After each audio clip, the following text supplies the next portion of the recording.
नीलाचल की पवित्र धरती पर एक प्राचीन मंदिर था, शांत, गंभीर और दिव्यता से भरा हुआ। उस मंदिर के गर्भगृह में विराजमान थे भगवान जगन्नाथ, जिनकी बड़ी गोल आंखें, मुस्कुराता मुख और लकड़ी का दिव्य स्वरूप हर आने वाले भक्त के हृदय में श्रद्धा जगा देता था। उस दिन मंदिर प्रांगण में बहुत कम लोग थे। वातावरण में केवल दीपकों की लौ की हल्की सरसराहट और मंत्रों की गूंज सुनाई दे रही थी। मंदिर के एक कोने में एक वृद्ध ऋषि ध्यान मग्न बैठे थे। उनका शरीर झुर्रियों से भरा था, पर आंखों में गहरी शांति और अनुभव की चमक थी। पास ही एक युवा साधु हाथ जोड़कर भगवान जगन्नाथ की ओर निहार रहा था। उसके मन में एक प्रश्न लगातार उठ रहा था, जिसे वो दबाने की कोशिश कर रहा था, पर अंततः उसने साहस जुटाया। वो ऋषि के पास गया और विनम्र स्वर में बोला, गुरुदेव, एक बात मेरे मन को बहुत समय से विचलित कर रही है। भगवान जगन्नाथ के पास न हाथ है न पैर, फिर भी उन्हें संपूर्ण ब्रह्मांड का स्वामी कहा जाता है। इसका रहस्य क्या है? ऋषि ने धीरे से आंखें खोलीं और मुस्कुराए। उन्होंने साधु की ओर प्रेमपूर्ण दृष्टि से देखा और बोले, वत्स, ये प्रश्न केवल आकार और रूप को देखकर उत्पन्न होता है। ईश्वर को समझने के लिए हमें दृष्टि से आगे बढ़कर भावना में उतरना होता है। ऋषि ने मंदिर के गर्भगृह की ओर संकेत किया।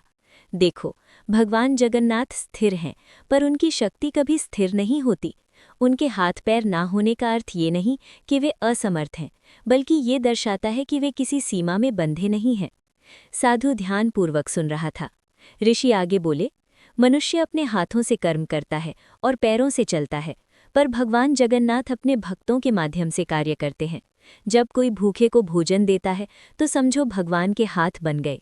जब कोई दुखी के पास जाकर उसे सहारा देता है तो समझो भगवान के पैर बन गए। साधु की आंखें चमक उठी। ऋषि ने कहा, भगवान जगन्नाथ हमें ये सिखाते हैं कि ईश्वर केवल मंदिर में मूर्ति के रूप में नहीं, बल्कि हर जीव के हृदय में निवास करते हैं। उनके बिना हाथ पैर के स्वरूप का अर्थ है, वे स्वयं नहीं चलते, बल्कि अपने भक्तों को चलाते हैं। वे स्वयं कर्म नहीं करते, बल्कि हमें कर्म करने की प्रेरणा देते हैं। मंदिर के भीतर दीपक की लौ थोड़ी तेज हुई, मानो वातावरण भी इस सत्य की पुष्टि कर रहा हो।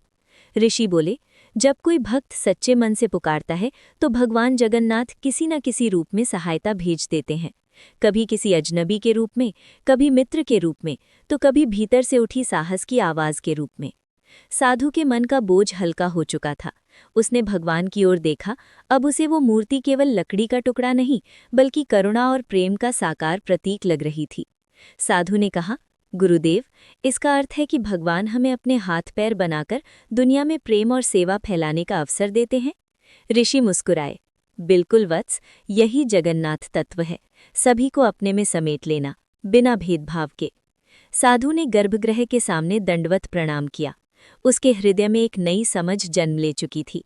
अब वो जान गया था कि भगवान जगन्नाथ का स्वरूप अधूरा नहीं, बल्कि पूर्णता का प्रतीक है। ऐसी पूर्णता जिसमें समूचा संसार समाया हुआ है। मंदिर की घंटी बजी।